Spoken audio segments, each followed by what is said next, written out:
السلام عليكم ورحمة الله وبركاته. حبايبي الحلوين الغاليين على قلبي، معاكم يوميات فراويلة. هتتكلمي على ايه يا فراويلة؟ النهاردة هتكلم على محمد يوتيوبر. انا مش عارفة بصراحة البني ادم دوت بيتكلم بناء على ايه، والنقد بتاعه بناء على ايه. ده واحد غيره بصراحة ملوش أي 30 لازمة بعد اللي سلمى عملته فيه. انت عمال تتكلم على عيلة الحفرية ومفيش حاجة عجباك، وياسمين وصدفة ومحمد جاد. ما تروح تشوف وكستك وشوف خيبتك بدل ما بتتكلم عن الناس. روح اجري. وخال جمعة مين اللي بيلم مشاهدات؟ طب ما انت بتشحت على عيالك وبتلم مشاهدات وعمال تتسول اصلا من هنا لهنا. روح تشطر على سلمى، اجري اللي اديتك على قفاك بدل ما تتكلم عن الناس. انت دلوقتي عمال تتكلم على اولاد الناس ليه؟ ومالك عيله الحفريه والحاج ناجي والحاجه ام ضاني اللي ما فيش زيها؟ جاتك 60 نيله عليك وعليهم، ما انت شكلهم.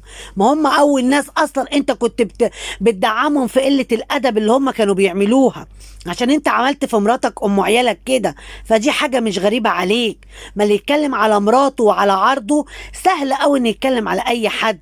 فعشان كده ضني شكلك، فعشان كده عاجبك، وانت عمال تمدح فيه هو وابوه وامه. ها، وانت عمال تتشطر عليهم، والخال جمعه ومش الخال جمعه، ومحمد واخد 17 غرزه، ومحمد فيه ومحمد عليه. يا شيخ اتوكس على عينك، اجري وروح شوف خيبتك وشوف سلمى اللي اديتك على قفاك وعاملاك شرشوبة اليوتيوب. وبعد كده تبقى تتكلم وتتنقد على الناس وتتكلم عن الناس وتجيب سيرة الناس. انت اصلا زبالة واسلوبك معفن، وانت اصلا المفروض واحد غيرك لو عنده دم والله ما يطلع على اليوتيوب ده خالص. لكن انت للاسف ما عندكش ريحة الدم. انت عمال تتكلم. هشام متولي مين اللي عمال تمدح فيه؟ ما هشام متولي دوت خاين زيك، كان قاعد عندهم ياكل ويشرب ويدوله فلوس، وبعد كده طلع عض الايد اللي بتتمدله. انت بتشكر على كل الناس الوحشة، انت بتشكر لهم عشان انت شكلهم. والسلام عليكم ورحمة الله وبركاته. ولو عجبكم الفيديو دوسوا لايك واعملوا اشتراك عشان القناة تكبر بيكم يا حبايبي.